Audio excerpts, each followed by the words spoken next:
বাঙালিদের কাছে তো আজকে আরো একটা সুদিন মনে হয়। হয়তো ভিডিও শুরুটাই এই প্রশ্নটা কেন করলাম বা এই কথাটা কেন বললাম অনেকেই ভাবছেন। ব্রিটানিয়া। তো এই ব্রিটানিয়া ইন্ডাস্ট্রিজের নাম আশা করছি কম বেশি বাংলার প্রত্যেকটা মানুষই জানি। ব্রিটানিয়ার বিস্কুট থেকে শুরু করে কেক এবং আদার্স আরো খাবার জিনিসের জন্য বেশ প্রসিদ্ধ ছিল। তাই ব্রিটানিয়ার তারাতলার যে ফ্যাক্টরি ছিল সেই ফ্যাক্টরি একদম তালা গুটিয়ে চলে যাচ্ছে, প্রোডাকশন স্টপ করে দিচ্ছে। একবার প্রশ্ন করুন তো, যেদিন আমি ব্যাঙ্গালোরে গিয়ে ওই রোদের মধ্যে দাঁড়িয়ে টাটা কোম্পানির সামনে ভিডিও দিয়েছিলাম, সেই ভিডিওতে আমার অনেক সমালোচনা করেছেন, বাঙালি হয়ে বাংলার কেন বদনাম করছেন। আজকে অলমোস্ট 400+ মানুষ তারা চাকরিহীন হয়ে গেল। অ্যারাউন্ড অফিসিয়াল ডেটা আমার কাছে এখনো এসে পৌঁছায়নি, বাট যেটা আমি দেখতে পাচ্ছি 122 জনেরও বেশি স্থায়ী কর্মী ছিল। তার মধ্যে হতে পারে আমার এই ভিডিওটি যারা দেখছেন তাদের পরিচিত দাদা, কাকা, বাবা বা যে কেউ হতে পারে। আর হতে পারে উনি কোনো ইঞ্জিনিয়ারই ছিলেন। হ্যাঁ, আমি একজন ইঞ্জিনিয়ার, তো তাই আমার গায়ে লাগছে। আমি সত্যি কথা বলি, তাই আমায় বিরোধিতা করার বা আমার সমালোচনা করার সমালোচকের সংখ্যাটা একটু বেশি। অলমোস্ট 200+ অস্থায়ী কর্মী বা কন্ট্রাক্ট বেসিসে নিয়োগ এখানে ছিল, তাদের সকলের আজকে চাকরি চলে গেল। হ্যাঁ, এ কথা আমরা অস্বীকার করতে পারি না যে তাদের পরিবার কোনোটাই না খেয়ে মারা যাবে না, কোথাও না কোথাও কিছু না কিছু একটা করবে সবাই। কিন্তু ভাবুন তো এটা কেন হচ্ছে। অন্যান্য রাজ্যে তো শিল্প আসছে, নতুন নতুন মাল্টিন্যাশনাল কোম্পানি, আজকে টেসলা বলুন, আইফোন বলুন, মানে অ্যাপেল কোম্পানি বলুন, বা অন্যান্য বিভিন্ন প্রচুর ইভি ইন্ডাস্ট্রি গুজরাট এবং মহারাষ্ট্র, এছাড়াও ব্যাঙ্গালোরে নতুন স্টার্ট আপ তৈরি হচ্ছে। আমাদের বাংলায় কেন হচ্ছে না? হবেও না। আমি তো মানে প্রত্যেক বছর আপনারা দেখুন nursing college, medical college, ITI college, engineering college approval বেড়ে যাচ্ছে, কিন্তু চাকরিটা কোথায়?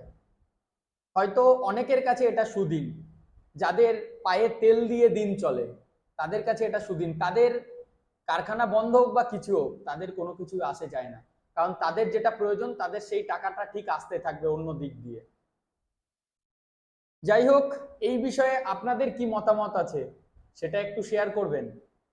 আর যারা ইঞ্জিনিয়ার আছো, এবছর যারা ইঞ্জিনিয়ারিং ভর্তি হচ্ছ, জাস্ট আর কয়েকটা দিন পর almost 176+ diploma engineering college, 124+ BTech and others colleges মিলিয়ে গ্র্যাজুয়েশন পাস করা ইঞ্জিনিয়ার এবং নন টেকনিক্যাল স্টুডেন্টরা পাস আউট হচ্ছে। একটু খোঁজ নিন তো, কতজন চাকরি পাচ্ছে, কতজন এই বাংলার মধ্যে চাকরি পাচ্ছে, আর কটা কলেজের প্লেসমেন্ট দিচ্ছে। আজকে আমার সংস্থা থেকে যখন আমি একটা খুব সামান্য একটা ফিজের বদলে আমাদের একটা কনসালটেন্সি সার্ভিস রান করি, যেটা জব নিয়ে সমস্ত কিছু বিষয় হয়, অবভিয়াসলি একটা সার্ভিস নিতে গেলে একটা ফি দিতে হয়, কিন্তু সেই সার্ভিস চার্জের বদলে যখন একটা সঠিক জায়গা তাদেরকে করে দিই, তখন আমাকে অনেকেই দালাল বলে সম্বোধন করে। আমি নাকি পশ্চিমবঙ্গ থেকে দালালি করে লেবারদের বাইরে পাঠাচ্ছি। তো আজকে তারা বলুন, সেই প্রত্যেকটি ভিউয়ার্সদের অনুরোধ করব আপনাদের মতামত তুলতে। আমাদের রাজ্যের কি হবে তাহলে? এই যে 176টা কলেজের ডিপ্লোমা ইঞ্জিনিয়াররা পাস আউট হচ্ছে আর কদিন পর, অলরেডি অটোনমাস বডির পরীক্ষা শেষ হয়ে গিয়েছে, তারা যাবে কোথায়, তারা করবেটা কি? সবসময় বাইরে গিয়ে চাকরি করার ব্যাপারটাকে তো খুব বিরোধিতা আপনারা করেন। বাইরে গিয়ে কি হবে? আমার রাজ্যেই অনেক কিছু আছে। ভুরি ভুরি কমেন্ট, অনেক নেগেটিভ কমেন্ট আমি পাচ্ছি, পজিটিভ তো দেখতে পাই না। তো এই যে ইঞ্জিনিয়াররা পাস আউট হচ্ছে তারা যাবে কোথায়? এই প্রশ্নটার উপর উত্তর আপনারা দেবেন। বাইরে কাজ করতে গেলে কিছুই হয় না, কন্ট্রাক্ট বেসিসে, ন্যাপসের আন্ডারে, কন্ট্রাক্ট পেরোলে, ঠিকাদারের আন্ডারে কাজ হয়। মুখ দেখে কি দেবে? আজকে জানেন, আমি জাস্ট বলছি আপনাদের, একটা সিভি ছিল, এই যে আমি দেখাবো না, দূর থেকে দেখাবো না। তো কালকে রবিবার দিন হঠাৎ করে এখন কাউন্সিলিং চলছে বলে আমি এসেছিলাম, দেখলাম গেটে রয়েছে, বিটেক পাস করেছেন, নাম করা একটা কলেজ রয়েছে, খুব নাম করা, আমি নাম বলবো না, বিটেক ডিপ্লোমা করে বিটেক। আজকে আমি এসেছিল অফিসে, আজকে তার প্রথম ডে ছিল, ল্যাপটপে কপি পেস্ট করতে জানে না। ল্যাপটপের কিবোর্ডে হোয়াটসঅ্যাপে একটা মেসেজ, সেটা বললাম কপি করে স্টুডেন্টদের পাঠাতে হবে। আমরা নাকি ইঞ্জিনিয়ার? এই তো অবস্থা রাজ্যের।